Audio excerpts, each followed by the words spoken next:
아직 하고 싶은 것도 이루고 싶은 것도 많은 26살 이다혜 씨. 하지만 현실은 아무것도 하지 못하고 온종일 집안에만 있다고 합니다. 바로 2달 전 그 일이 있은 후부터라는데요. 여름을 굉장히 좋아하거든요. 반바지도 입고 다리 예쁘다는 소리도 많이 해주시고 있는데 평소 사진 찍는 것도 좋아했던 다혜 씨였습니다.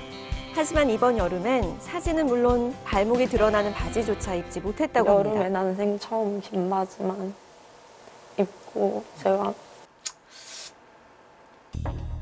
이유는 바로 왼쪽 다리 때문이었습니다. 2달 전 화상을 입는 사고를 당했다는데요. 꾸준히 화상 치료를 한 결과 많이 좋아지긴 했지만 흉터는 아직까지 선명히 남아 있습니다. 때문에 하루도 빠짐없이 약을 발라줘야 한다는데요. 이것도 좀 듬뿍 대체 그날 다혜 짜서 씨에겐 어떤 일이 있었던 걸까요? 그냥 가다가 접질러져 있는 거예요. 다른 사람들보다 좀 발목이 얇은 편이어서 발목을 삐끗하는 일이 다반사였다는 다혜 씨. 그날도 걸어가는 도중 왼발을 다치게 됐고 치료를 위해 병원으로 향했습니다. 이후 얼음찜질과 함께 전기 치료를 받고 바로 근무지로 돌아왔다고 합니다. 하지만 시간이 점차 지나면서 치료를 받은 부위의 통증이 심해지기 시작했습니다. 피부가 미친 듯이 따갑고 막 엄청 막 사포로 긁듯이 아프고 집에 와서 거울을 보니까 난생 처음 보는 이제 막 흉터들이 막 물집 같은 게 잡혀 있어서 왼쪽 발목 부근엔 앞뒤 모두 큰 물집이 잡혀 있었고 이로 인해 몇 달간의 치료가 시작됐습니다. 그런데 이런 증상이 나타난 이유는 심재성 이도 화상을 입었기 때문인데요. 뜨거운 걸로는 치료를 하지는 않았습니다. 얼음팩으로 다리 찜질을 하고 이게 동그랗게 딱 그 피부에 붙여서 찌릿찌릿한 걸로 이제 치료를 하고 다혜 씨는 화상을 입게 된 원인은 ICT라 불리는 전기 치료 때문이라고 주장하고 있습니다. 그런데 정말 다혜 씨의 주장처럼 전기 치료로 인한 화상이 가능한 걸까요? 네, 다혜 씨는 발목 치료를 위해서 병원을 찾았는데요. 화상 흉터까지 생겼습니다. 속상할 것 같은데요. 지금 다혜 씨 상태가 어떤가요? 환자분은 발목을 삐끗하여 전기치료를 받은 후에 화상을 입었다고 주장하고 있는데요. 심재성 이도 화상을 수상한 것으로 보입니다. 심재성 이도 화상은 다음을 보시면 피부는 다음과 같이 이루어져 있고 어느 정도 다쳤는지 깊이에 따라서 화상을 1도에서 4도로 구분합니다. 근데 이 가운데 진피층을 손상받은 경우에 저희가 이도 화상이라고 하고 네. 심재성 이도 화상은 진피층의 하반까지 손상된 경우입니다. 심재성 이도 화상은 치료 기간이 길고 수술이 필요한 경우가 많아 그리고 또 흉터도 남기기 때문에 생각보다 아주 가벼운 화상은 아닙니다. 네, 물리치료 중 화상 흉터가 생겼기 때문에 당연히 핫팩 때문에 생겼을 거라고 생각을 했었는데요. 알고 보니까 전기치료 중에 화상 흉터가 생겼다고 하네요. 이게 가능한 일인가요? 네. 환자분이 받은 전기치료는 ICT이고요. ICT는 전류를 이용해서 환자분을 치료하는 방법입니다. 그 ICT 치료 중에 화상을 입는 경우는 극히 드뭅니다. 왜냐하면 강한 전류가 흘렀을 경우에 환자분이 이를 인지하고 고통을 느끼기 때문에 피부 손상으로 이어지는 경우는 거의 없습니다. 다만 고령이어서 피부가 굉장히 얇아져 있거나 감각이 떨어져 있는 경우에는 피부 손상을 일으킬 수 있고 아주 드물게 ICT를 고정하는 압력이 강한 경우에 화상을 동반하기도 합니다. 네. 이렇게 우리 다혜 씨처럼 전기 치료 중에 화상이 생기는 경우는 좀 드물다고 방금 말씀을 해주셨는데 그럼 일반적으로 물리 치료를 받으면서 화상 흉터가 생기는 경우는 좀 있나요? 예, 물리치료는 주로 열치료와 전기치료를 번갈아 가면서 하는 경우가 많은데요. 네. 열치료는 핫팩을 많이 이용하게 됩니다. 약간 따뜻할수록 치료 효과가 있다고 느끼시는 분들이 지진다고 하잖아요. 그렇죠. 네. 지진다고 환자분들이 많이 표현하시는데요. 그래서 피부가 빨갛게 익어 있는데도 말씀 안 하고 참으시는 분들이 많기 때문에 화상을 입으시는 분들은 종종 있습니다. 이상 증상이 생긴 이후 해당 병원을 찾았지만 돌아오는 대답은 그녀를 더욱 화나게 만들었다는데요.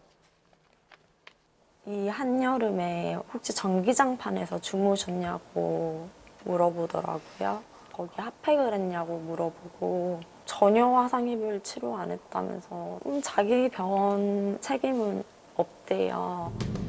병원은 화상 가능성 중 하나로 발목 보호대 알레르기를 얘기했다고 합니다. 하지만 현재 다혜 씨는 2년째 같은 보호대를 착용해 왔다는데요.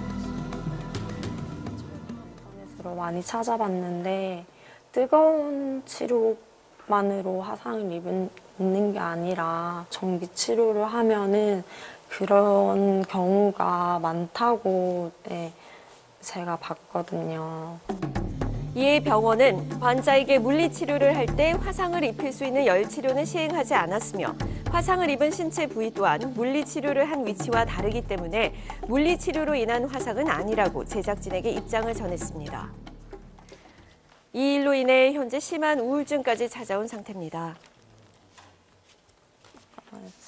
사람 마주치는 게 무서워서. 아무리 얼굴을 가리고 나가도 밖을 나가는 것 자체가 다혜 씨에게 있어 큰 용기가 필요한 일이라고 합니다. 화상의 깊이보다 더 많이 다친 그녀의 마음을 과연 누가 헤아려 줄 수 있을까요? 변호사님, 네. 환자의 주장에 대해서 좀 정리해 볼 수 있을까요? 네네. 양 당사자 입장은 극명하게 지금 갈리고 있는데요. 네. 주장을 보시면 병원 측에서는 열을 이용한 치료가 아니었기 때문에 환자가 화상을 입은 부분에 대해서는 병원과 관련이 없다. 이렇게 주장하고 있습니다. 네. 이에 반해서 환자 측은 물리치료 이후에 발생한 화상이기 때문에 치료 중에 생긴 화상이라고 볼 수 있고 그렇기 때문에 병원 측의 과실이다. 이렇게 주장하고 있습니다. 네, 이렇게 양측 입장이 다른데 변호사님 보시기에는 어떠신가요? 네, 병원 측에서는 이 물리치료가 열을 발생시키지 않는다라고 주장하고 있는데요. 간섭화 치료가 전기치료고 이 전기치료 과정에서 열이 발생할 수 있기 때문에 물리치료 과정 중에서 화상을 입었을 가능성이 높다고 보여집니다. 그리고 차트상에서는 이 원인에 대해서 붕대에 의한 알레르기다 이렇게 기재해 놨는데 이 환자는 이전에도 붕대를 감았을 때 이런 알레르기가 발생한 적이 없기 때문에 알레르기로 인한 것으로 보긴 좀 어렵고요. 또한 화상이라는 건 물리적인 손상이기 때문에 붕대로 인해서 발생했다고 보기는 좀 어려울 것 같습니다. 네, 선생님께서는 이제 환자 차트도 보셨고 화상 입었을 당시 사진도 보셨잖아요. 네. 어떠신가요, 보시기에? 병원 측이나 환자분의 주장대로 만약 열치료가 동반되지 않았다고 하면 강한 전류에 의한 화상의 가능성을 배제할 수는 없을 것 같습니다. 일단은 뭐 흉터가 생겼으니까 이걸 좀 치료를 잘해야 될 텐데 이제 뭐 흉터를 좀 완전히 없앨 수 있을까요? 깨끗하게 원래 피부로 돌아가는 것은 불가능하다고 생각하시면 됩니다. 뭐 성형 수술이나 이런 걸 해도 좀 어려울까요? 원래 피부에 비슷하게 복원시킨다는 개념이지 현재 흉터 치료가 100% 복원까지 와 있지 않기 때문에 네. 완전 100% 복원은 불가능하다고 생각하시면 됩니다. 네. 자, 변호사님. 네. 이번 사건처럼 물리치료 이후 화상을 입은 비슷한 사례들이 있나요? 네. 그 핫팩 같은 물리치료를 받는 과정에서 화상을 입은 사례들이 상당히 많고요. 이게 실제 분쟁으로 갔을 때 법원은 대체적으로 의료과실 책임을 인정하고 있습니다. 한 사례를 한번 보시면요. 2013년 서울 동부지방법원 사례인데요. 환자가 물리치료를 받던 중에 발등에 화상을 입었고 상태가 악화되어 발목을 절단한 사건에서 법원은 물리치료 중에 환자 관리를 소홀히 한 점에 대해서 과실 책임을 인정한 사례가 있습니다. 즉, 이 판례의 의미는 물리치료 과정 중에서도 의료진은 환자를 면밀하게 관찰해서 물리치료 중에 발생할 수 있는 위험으로부터 환자를 보호해야 된다. 그런 의미로 볼 수가 있습니다. 네, 그렇군요. 만약에 이번 사례도 이 병원의 과실이 인정이 된다면 배상을 어느 정도 받을 수가 있을까요? 예, 우선 환자가 치료하는 기간 중에 일을 못하기 때문에 일 못한 기간에 대한 손해배상이 인정돼야 되고요. 또 화상 같은 경우에는 성형 치료를 해야 되는 경우가 상당히 많고요. 그런 경우에는 비용도 많이 발생할 수 있습니다. 그래서 그런 적극적 손해에 대해서도 배상을 해야 되고요. 이 환자 같은 경우에는 젊은 여성분이기 때문에 이 화상으로 인해서 흉터가 남는 경우에는 상당히 정신적인 고통을 받을 수가 있습니다. 이런 의자료 부분에 대해서도 충분히 참작을 해서 배상을 해야 됩니다. 네.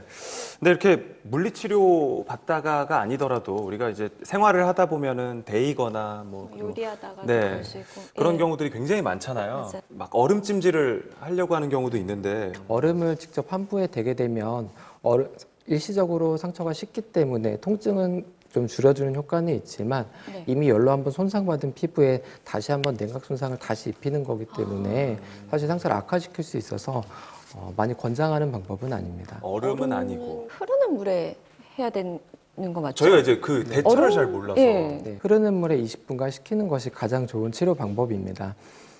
만약에 물집이 발생했다고 하면 물집을 터뜨리지 않고 유지한 채로 병원에 와서 치료받을 받으셔야 흉터를 최소화시키실 수 있고 수포가 터진 경우에는 근처에 약국이 있으면 간단한 항생제 연고 정도만 바르시고 젖은 수건이나 붕대를 감싸고 병원을 내원하시는 것이 좋겠습니다. 네, 화상을 입었을 때는 흐르는 물에 20분. 절대 얼음찜질은 안 된다고 합니다. 수돗물 같이 흐르는 물에 씻으시고요. 바로 병원을 찾아가시기 바랍니다.